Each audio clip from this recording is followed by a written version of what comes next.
Alright, so today we're going to talk about 11.2, the remainder and factor theorem.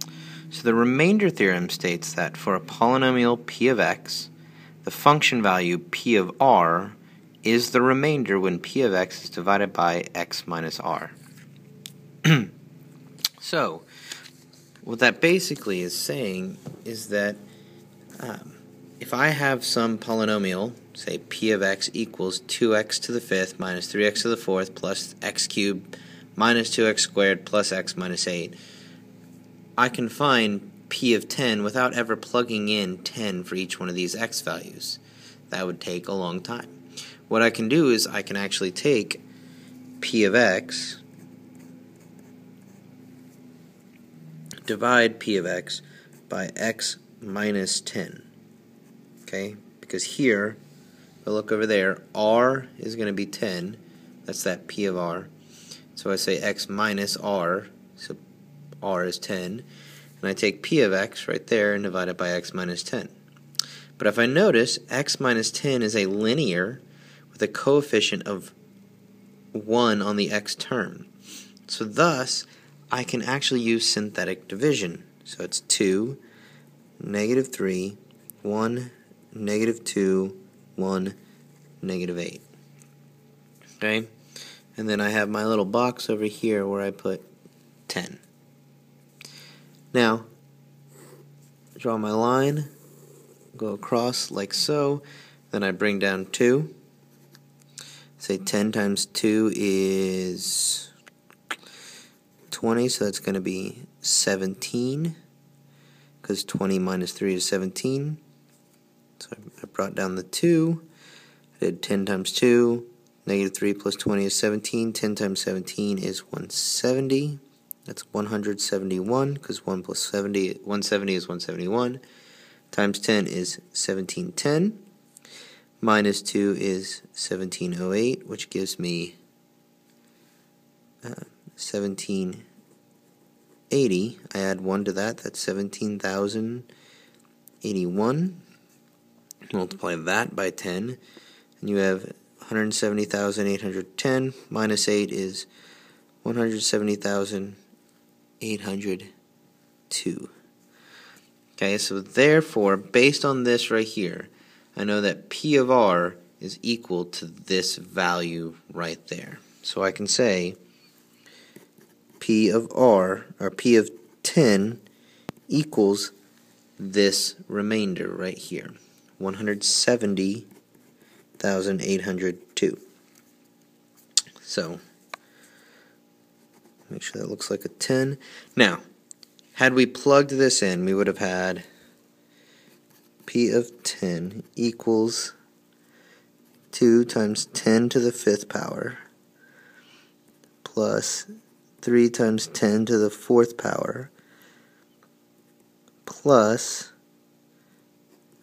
10 to the third power minus 2 times 10 squared plus 10 minus 8.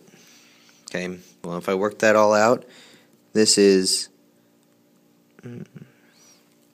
2 times, alright, so I actually put a plus there, and that should have been minus, since that was negative there, so this becomes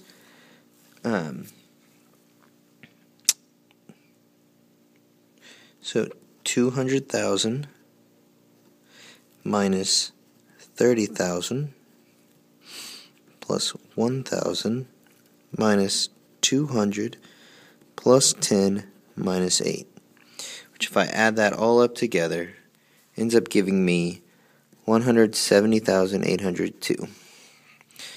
This up here is a whole lot easier than plugging that in and doing that. I get p of 10 is equal to this, my remainder. And that's going to become important. Alright, so here's the proof of this idea. If you recall, we know that p of x is equal to d of x times q of x plus r of x, where d of x is the number we divide by.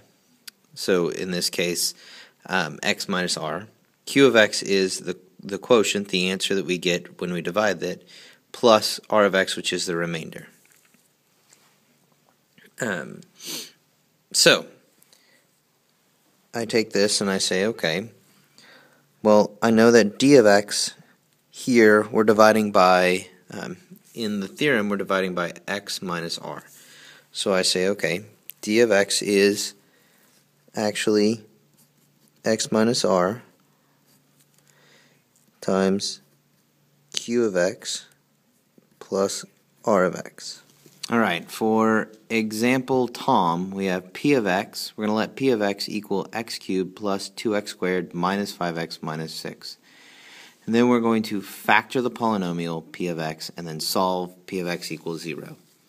But if we look here, we can't factor this in the normal way, where we would factor by grouping or use the trial and error method of x, what gives me x squared.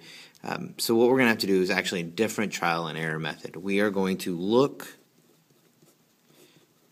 for factors in the form x minus r.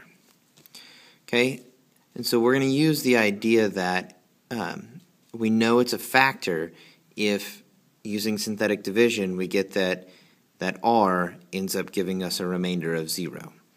So I'm going to start with x minus 1, and I do 1, and I use the coefficients here, 1, 2, negative 5, negative 6.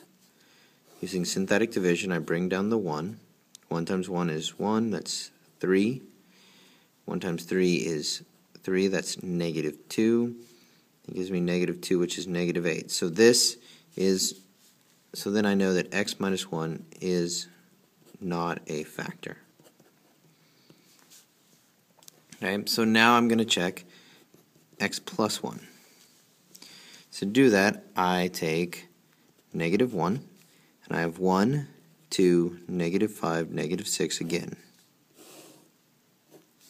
I bring down the 1, that's negative 1, so that gives me 1, gives me negative 1, which is negative 6, and then that gives me a positive 6, which is 0. So I know that x plus 1 is now a factor, and so I know that p of x is going to be x plus 1, and this right here, if we remember, is x squared plus x minus 6. Well, if I look, I can factor x squared plus x minus 6, and that's x plus 1 times x plus 3 times x minus 2.